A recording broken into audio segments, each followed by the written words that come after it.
अयोध्या रेसिपीमध्ये आपलं सर्वांचं स्वागत आहे। तर आज मी बनवणार आहे उन्हाळ्यामध्ये असं थंडगार थंडावा देणारं असं हे बेलफळाचं आपण आज ज्यूस करणार आहोत। ते कसं करायचं ते तुम्हाला मी दाखवणार आहे माझ्या पद्धतीने। चला तर मग बघूया। आता हे बेलफळ याचं आवरण फार कठीण असतं, त्याला आता आपण फोडून घेणार आहोत।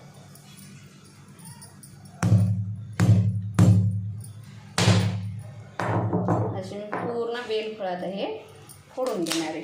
हे बघा छान असं पिकलेलं आपलं बेलफळ आहे। आता हे पूर्ण फोडून घ्यायचं आणि ह्याच्यातला गर मी काढून घेणार आहे। आता हे पूर्ण बेलफळ मी फोडून घेतलेले आहेत। आता आपण त्याचा गर काढून घेणार आहोत। हे असे छान असे बेलफळ आहेत। आता चमच्याने आता पूर्ण याचा असा जे मधातला भाग आहे ते आपण पूर्ण असा याचा मध काढून असं घेणार आहोत। हे बघा छान आहेत असे बेलफळ, एकदम पिकलेले आहेत। तर माझ्या चॅनलला नवीन असाल तर लाईक शेअर सबस्क्राईब करा। हे बघा अशा प्रकारे पूर्ण काही न ठेवता बेलफळ आपल्याला त्याच्यातलं जे मध आहे ते आपल्याला काढून घ्यायचं आहे।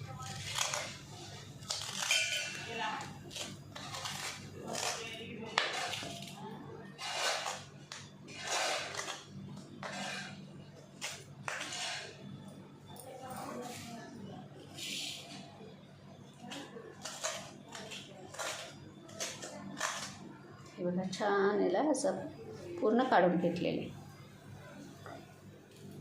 हे बघा अशा प्रकारे मी पूर्ण बेलातलं असं गर काढून घेतलेलं आहे। आता याला आपण एका चाळणीने पूर्ण गाळून घेणार। अगदी थोडंसं मी याच्यामध्ये पाणी टाकून घेते, आपल्याला हे गाळणीने काढण्यासाठी सोपं जाण्यासाठी।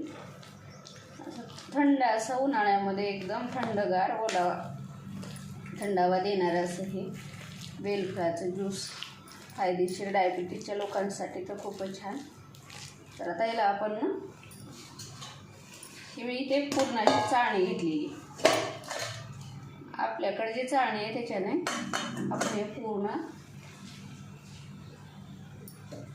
हे असं या पूर्णाच्या चाळणीने मी पूर्ण हे बारीक करून, ह्याच्यामध्ये भरपूर बिया असतात आणि दोरी पण असतात। हेच पूर्ण आता हे गाळून घ्यायचं।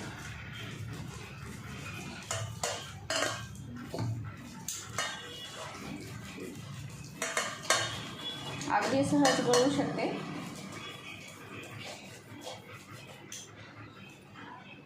हे बघा अशा प्रकारे मी पूर्ण गर असा ह्याचा बेलाचा चाळणीने गाळून घेतलेला आहे।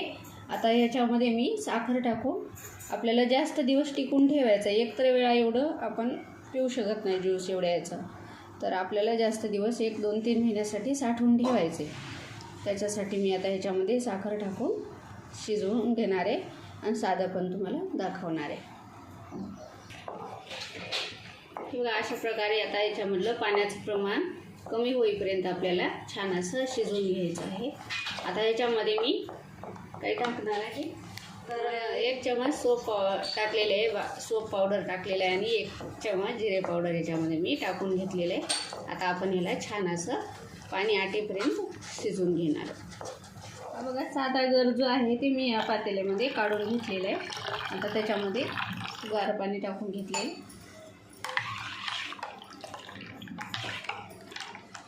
तर ह्याच्यामध्ये मी थोडंसं जिरं पावडर,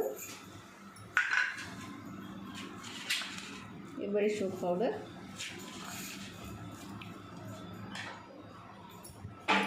थोडीशी याच्यामध्ये साखर टाकून घेतलेली,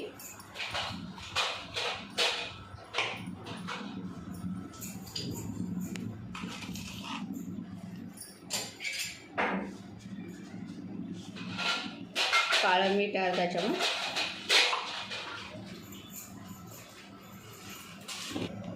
साधं मीठ अर्धा चमच,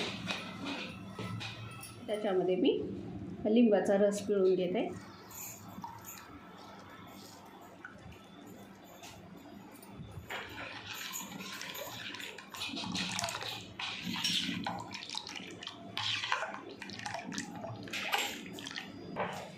आता हे आपण छान असं शिजवून घेतलेलं आहे, हे झालेलं आहे. आता आपण याचं पण ज्यूस बनवणार आहोत. आता हे आपण थोडंसं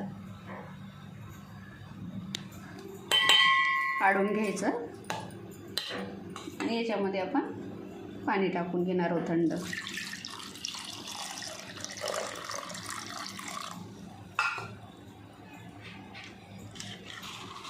त्याच्यामध्ये पण काळं मीठ टाकून घेतलेले, आपलं साधं मीठ अर्धा चमच, आपण जिरे पावडर आणि बडीशेप पावडर सुरुवातीलाच टाकलेली होती.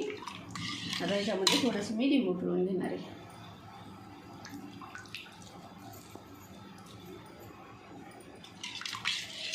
जे आपण शिजवून घेतलेलं आहे गर, तो आपल्याला थंड करून एका बरणीमध्ये भरून फ्रीजमध्ये ठेवून द्यायचा आहे. 2 ते 3 महिने अगदी सहज तो टिकू शकतो. हे बघा, अशा प्रकारचे आपले दोन्ही ज्यूस तयार आहेत. तर अशा प्रकारे तुम्ही अशा पद्धतीने करून बघा, अगदी परफेक्ट आहे प्रमाण आणि उन्हाळ्यासाठी थंडगार असे असणारे. व्हिडिओ आवडला असेल तर लाईक, शेअर, सबस्क्राईब करा. धन्यवाद. असं दाखवायचं होतं मला.